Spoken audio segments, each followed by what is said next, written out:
Hey y'all, welcome back to the channel, That Conversation with Repinya. And I know it's been a while since I've made a video, but I wanted to hop on today so I can give you guys some of the good news that's been going on and catch you guys up on a little bit.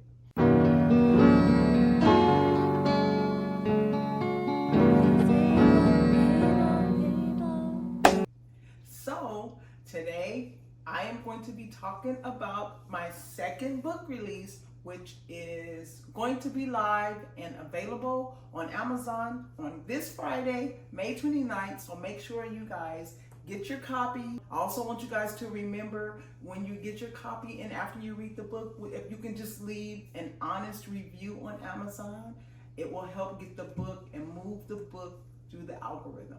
All right, so I got a couple questions that the people wanted to know. We got it from book supporters, we got it from the team. We just have a bunch of questions for you guys. So, you guys ready for the questions? Yeah. Okay, cool. First question. What was your favorite book to read when you were a kid? If you give a mouse a cookie. That's a good one.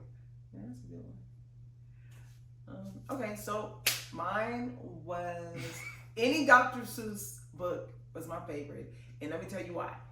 I love like the rhymes and the cadence. Love the cadence of it, the rhythm and all that. It's almost like he was rapping. I loved it. This is gonna be for the launch team. What exactly is the hardest, because I know a lot of people probably think that it's an easy process to do. What would be the most difficult or the hardest part about being on the launch team? The hardest part for me is choosing the music to match the book, and just thinking what to post. I don't want to double post. I don't want the same content going on the platform. So yeah. Okay. What is the most difficult part about the book writing process or the creation process? What's your least favorite part? When I get stuck in writing. I can do like the illustrations and the sketching. I can do that. That's easy for me. But there are times where I cannot figure out what will come next or how to get the story to flow a certain way. So that's kind of like the hardest part. So writer's block? I get writer's block, but it's me going to making sure each page kind of like flows, you know, when you add in a character, if they're doing something next, I have to make sure it just flows, the story flows. So what do you do when you face that barrier? Listen, I take a time out. I do. I have to regroup. Sometimes I have to maybe go see a movie, listen to some music. I have to get totally checked out and then start the process over again. But yeah, it happens. Sometimes you just kind of like over thinking the story when it's right there. Okay. So where do you get your best ideas from? Your best story ideas? My best story ideas are from my grandson. Yeah, because the 3-book series that I'm actually working on is based on my grandson, and he is my total inspiration, and he's super cool. What is your favorite part of the bookmaking process? I go and spend time with my grandson and just kind of watch some of the things he's interested in the moments or in those times or seasons, and I'm able to come up with what the next book adventure is going to be. When I say everything, if you know my grandson, everything that's in these books are what Wes loves, what he likes to do. Everything is based on him, so it's really such a cool process, and I love it. So, for the launch team, what's your favorite part of the launch process? Like, what's something that makes you like gratified? Like, okay, that was a really good launch.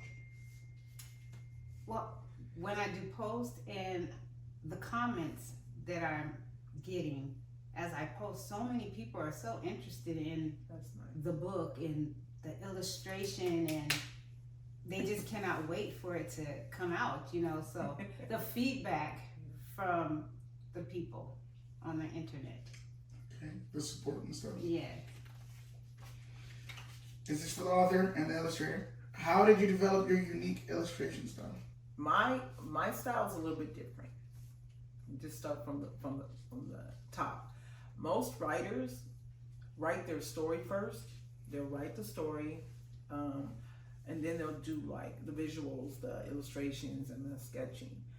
I don't. I do the sketching and the illustrations first. So I'm in my head. I'm thinking like, okay, this would be cool. I have the story in my head, and then I have to put it on a sketch pad, and then I do digital and add the colors. But so yeah, that's my process, and it's kind of unique because a lot of writers that I've talked to, they said that they normally write their story first and then they add the visuals. But I do the total opposite. I don't even understand and can grasp to write a story first and then do the visuals. I just can't do it that way. So that's unique. That's the unique process I have. So along the same lines as the illustration style, was it something that you did as a kid, draw, coloring books? Like, where did you get that natural liking to being able to draw things and create universes? And where does that come from? Well, I've always had an interest, since I was young, I've always had an interest in like fairy tales and like the Cinderella stories, and as time moved on, like the Pride and Prejudice and the Bridgertons, and I've always lived in that kind of like world. Even Little House on the Prairie, it was just always like that fantasy world, so I would always draw stuff. My mom used to always get us like the cutout from the insurance man, cut out paper dolls and stuff. So I would always have like that visual type thing, and as I grew older, I've always had that desire to draw. Even in high school, I was in art class. I made sure I was in art class in junior high. I loved art and being a creator. So that kind of brings us, because you kind of talked about Bridgerton and Pride and Prejudice a little bit. So what fictional universe would you guys want to live in if you could live in any fictional universe? The Cinderella era for me. Okay.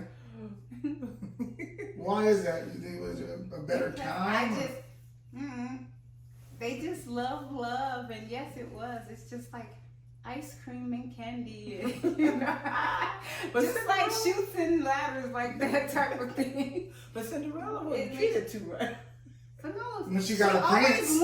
She always went at the end, like, you know. She did. And she gets, you know, beautified at the end. That's so cute. That's a nice story. What about you? It would have to be Pride and Prejudice.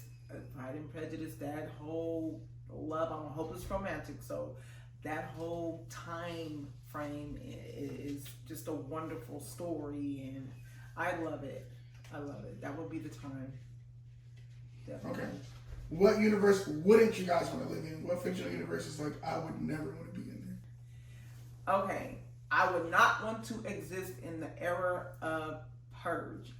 I can't do the Purge. I will be the first one they get, because I'm the person that dropped the keys when I run into the car in the garage. I'm gone. So heck no, I do not want to live in the universe of the Purge. No way. No. The Walking Dead. If you dead, then you walk.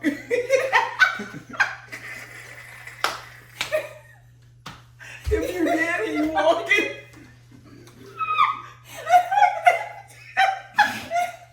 I'm with you. Oh, it's a good one. The last question. Not the last question, this is another question. What is a piece of advice you would give to somebody who wants to write their own books and get into bookmaking? And then the question for you would be, what would you give for people who want to market and help launch things and stuff like that? So we can go with you. Okay, my advice would be to just do it. Don't think about it. Don't wait. Just do it. I believe everybody has a story, whatever that might be. It doesn't necessarily have to be anything like a children's book. It can be a personal story, but everyone has a story that could be told. And it's really fun. Once you get into it, it's really fun. It's exciting. And it's well worth it. So yeah, I would say just do it. Yes, I'm gonna piggyback off of her. Yes, just do it. But at the same time, just know that it is work, and it's fun work. It could be hard, but for the most part, it's pretty much easy. You get up, you post 3 times a day. You know, yeah. The book will go live, and it will be available on Amazon on Friday, May 29th. Yay! You can also go to my website at myrkbooks.com, and don't forget to like, comment, and subscribe to my channel. I know I haven't been on in a while, but I'm back. Also, don't forget to follow me on TikTok, Instagram, and Facebook. Yeah. Watch the YouTube channel. Yeah, watch the YouTube channel, all of that good stuff. And I'm happy to be back. I missed you guys. Bye.